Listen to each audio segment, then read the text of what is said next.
7 strangest jobs in ancient Rome. Imagine you are walking through ancient Rome on a perfectly normal Tuesday. The sun is high, the streets smell like bread and dust and animals. You hear footsteps behind you and you turn around, and a man you have never met is following you. He is not threatening you. He is not begging. He is just walking 3 steps behind you, holding what looks like a small clay jar.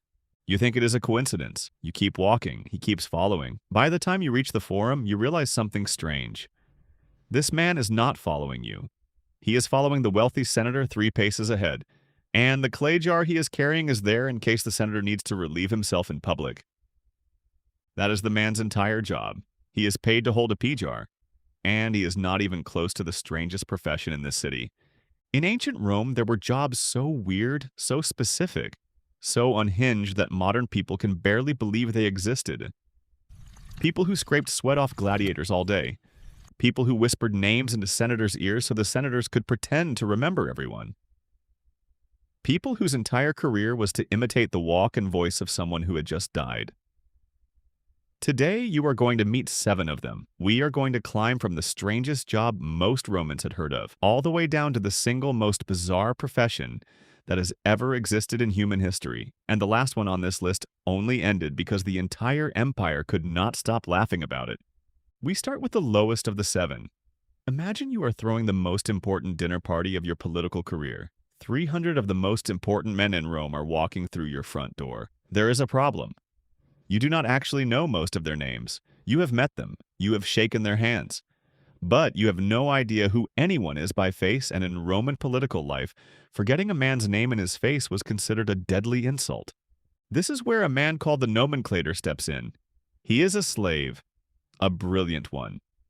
And his entire job, from the moment your guests start arriving, is to walk 1 half step behind you and whisper into your ear, in a single breath, the name and political background of every man who approaches you. Marcus Lentulus, father from Pompeii, owns olive groves, just married into the Cornelius family. You smile, turn to your guest, and say warmly, "Marcus, how are the olive groves treating you this year?" He walks away thinking you are a genius. This was such a serious profession that wealthy Romans had multiple nomenclators competing for accuracy. One emperor reportedly had a nomenclator who could name every single soldier in 3 full legions.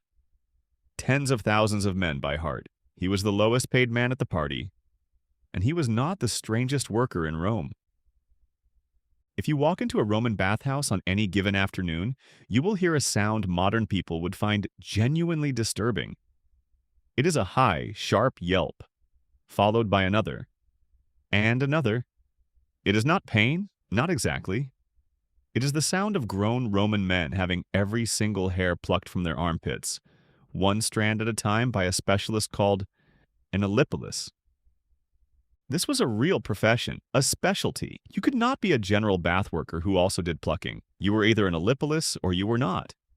The good ones built up clientele who would request them by name. Why? Because Romans considered body hair barbaric. To them, a hairy man was a man who had not bothered to civilize himself. So at the baths, which were the most important social institution in the entire empire, you had your armpits, chest, and sometimes more, plucked completely smooth. The technique was tweezers. 1 hair at a time. A full session could take over an hour, and during that hour the Ellipilus would chat with you about politics, business, last week's gladiator results, and your mother-in-law, because the tip was based not just on the plucking, but on how good the conversation was. A skilled Ellipilus could earn more than a Roman teacher. Still not the strangest job on this list. Now imagine you are at a public Roman toilet. The toilets here are not stalls. They are long stone benches with holes cut in them, sometimes seating 20 or 30 people at once, all chatting comfortably as if they are at a coffee shop.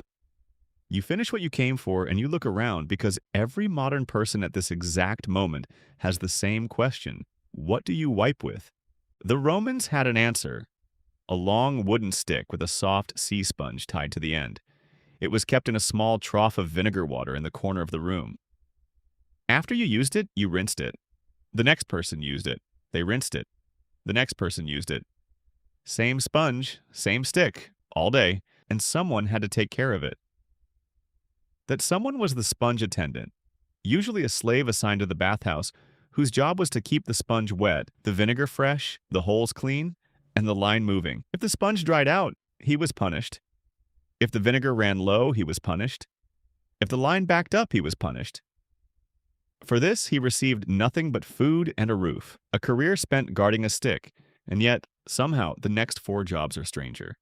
Imagine your full-time job is standing in a wooden tub up to your knees in cold human urine, 10 hours a day, 6 days a week.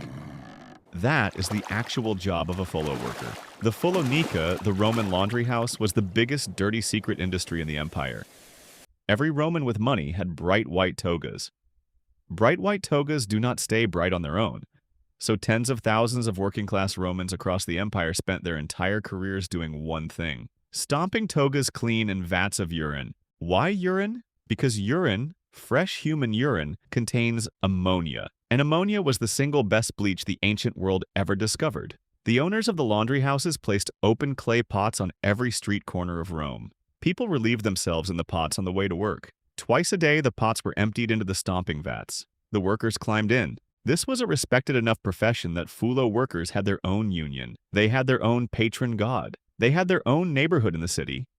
Their hands and feet, after years of the work, were stained chalk white by the ammonia. You could spot a fullo at a market from across the street just by looking at his skin. A man could spend his entire working life with his bare feet in other people's pee, and that was still not the strangest job in the city. This next one is real, and the job itself might be the most unbelievable on the list. After every workout at the Roman baths, every wealthy man had a slave waiting for him at the changing room with a small bronze-curved tool. The slave's job was to scrape, slowly and carefully, every drop of sweat and oil off the man's body. The best Strigil scrapers worked for years for the same client, who would request them by name and tip them well for good technique.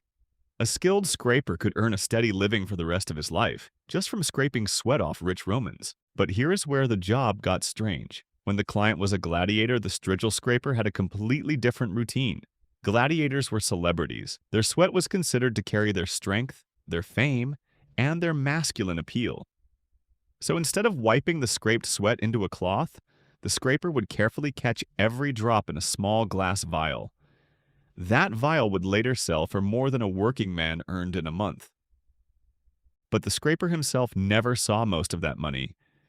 His job, day in and day out, was the scraping, the bottling, the hauling. He went home every night covered in someone else's sweat. He did this for 30 or 40 years, and he was still not the strangest worker in this empire. If you wanted to know whether Rome should go to war, you did not ask a general. You did not ask the Senate. You asked a chicken.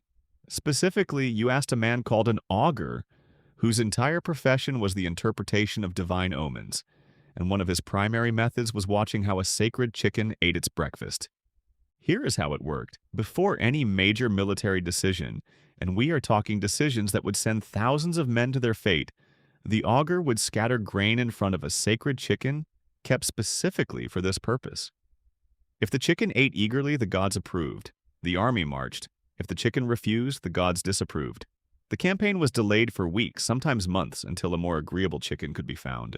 The Roman Empire was, at certain critical moments, run by chickens. And there is one famous story from a sea battle in 249 BC, when a Roman commander named Publius Claudius Pulcher asked his sacred chickens whether to attack the enemy fleet. The chickens refused to eat. He grew impatient. He picked up the cage, walked to the side of the ship, and reportedly said, "If they will not eat, let them drink." And he threw the sacred chickens overboard into the sea. He lost the battle catastrophically. 93 Roman ships gone in a single afternoon. For the rest of Roman history, anyone who lost a war was suspected, somewhere in the rumor mill, of having insulted the chickens. When a wealthy Roman died, especially someone famous, important, or politically connected, their funeral procession was one of the largest events in the entire city. Tens of thousands would line the streets. The family would walk slowly. Hired mourners would weep. Sacred music would play, and at the very front of the procession, leading it, walked a single performer dressed exactly like the dead person. He was called an archimemus. His job was to imitate the deceased, their walk, their voice, their gestures, their famous catchphrases, their well-known habits and quirks. And here's the part nobody is ever ready for. He was not there to honor them. He was there to mock them. The dead senator getting drunk at parties. The dead general showing off. The dead merchant haggling like a fool. This was considered the highest form of farewell. The Romans believed that allowing one final laugh at the deceased's expense was the most loving thing the family could do for them. It meant they were real. It meant the city was sending them off, not as a statue, but as a person. 7 Roman professions. 7 people doing things no modern person could imagine doing for a living, and every single one of them was a real job. That is what life in the largest empire on Earth actually looked like, once you got past the marble columns and the soldiers and the togas. If you watched this far, the channel's all ready for you. Subscribe. I publish these every week.